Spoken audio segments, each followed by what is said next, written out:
Good morning. Hope you're having a lovely day so far. Today I want to talk about the 7 biggest mistakes I made in my first year as an author and hopefully share ways to avoid them so that you don't go through the same pain and hardship that I had to. The first comes with stopping momentum. When I first started this journey and knew that I wanted to publish a book, I started posting regularly on TikTok. And I had gained a good bit of a following and a good bit of momentum, but then I kind of stopped posting. And then coming back, it was even harder because I had the expectations from before with the engagement numbers and the amount of community that I expected, and that just wasn't consistent with starting from fresh. And then this goes not just from the TikTok before I published the book, but also to the time right before publishing it and then into the after. It's a lot harder to come back and almost restart every time after you take a few weeks, month break from letting people know kind of the status and what's up. You want to keep it fresh in people's minds. So it's a lot easier to do at least a little bit every day and to not build it up in your head where you have these big plans of, oh, I need to do everything, but to just start with something small and keep doing that something small as consistently as possible to keep growing the potential audience and the potential readership for your future novel. Number 2 kind of segues from number 1 in that focusing on numbers over community.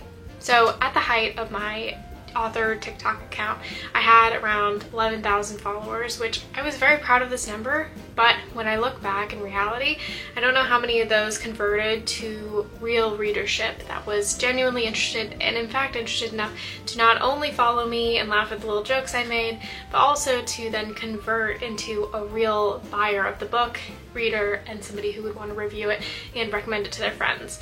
I think from what I've heard and what I've learned, the best way to grow is to have your book be recommended to others. Nothing is as good as a real life recommendation from a friend. I know that all my favorite books come from there. So the best thing to do when marketing and the most important thing to focus on is having real, true engagement and a community within your followings and not just followers who are semi-attached but might contribute to a number that you feel is impressive. Number 3 is again about marketing, and it's not having a bulletproof marketing plan set beforehand.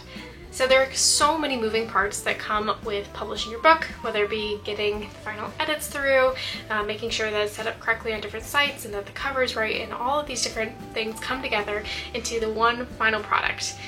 It's exhausting, and it would be much easier if you had basically set out step by step the marketing plan that you're going to follow afterwards, so you don't have to put in that mental work at the time when you're already pretty exhausted and excited and have all these emotions running, right? You want it to run like a well-oiled machine and have all of the posts and newsletters and everything kind of really set up so that it's ready to go by the time that you've published, and it's not something that you're scrambling to do afterwards. Now this next one I think is extremely important, and also the thing that probably held me back the most in continued success after my book came out. And this is not separating my writer identity from my author identity. Now you might be like, what the heck, what does that mean? It's really important to continually cultivate a love for the craft and a love for writing itself. And every time you sit down, just getting the joy and satisfaction out of actually putting words on the page, rather than any of the numbers that come from publishing or tying up your quality of writing or any sense of self that comes from the actual feedback you get once your work's out in the world. I think it's so important to try, and this is really hard and something that I am still struggling with to this day, but to try and separate any idea of how good you are as a writer or how good your book is from the actual reach that it gets, because the volume of readership that your novel or any published work ends up getting is it can be correlated, but it's also not nearly as directly correlated as our minds make it out to be with the actual quality of the work itself. So if you can continue and really be dedicated and intentional in your way of wanting to enjoy the writing process and continually enjoy the hobby and the craft for what it is, I think that that will save you a lot of heartache in the long term. Now this is one I talked about in a recent video, but it is about mentally preparing yourself to talk about your work and talk about being an author in the real world. Now I think in my head there's a big separation between talking about writing, reading, all these things in kind of like safe internet spaces where there's pretty much shared understanding for genres and a lot of different base things that go into the literary world and what you might expect from writing. But going out and just talking to people that you don't know how much they read, you don't know how familiar they are with writing, publishing, any of this, it's like a lot scarier than I thought it would be. And so this is something that I'm continually working on, but I think that if I had put a little bit more forethought into it before publishing and really mentally prepared myself, I would have had more either scripts of what I wanted to say or more preparation going in for when all these people came and said, oh, you published a book, what was the publishing process like? And I personally have a little bit of internal baggage that comes with self-publishing and not being able to successfully query or get a literary agent. But in general, I think it's just a good idea to anticipate the idea of having everybody know that what your hobby is and that you write, and people who aren't particularly familiar with this space. This next one is about feeling like there's a set time limit for when you can find success.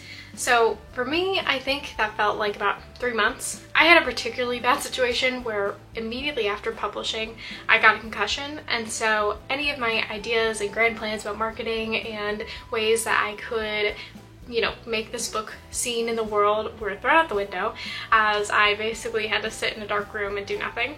And I took a long time to fully recover from that and build up all the other areas of my life, so I think that this definitely fell by the wayside.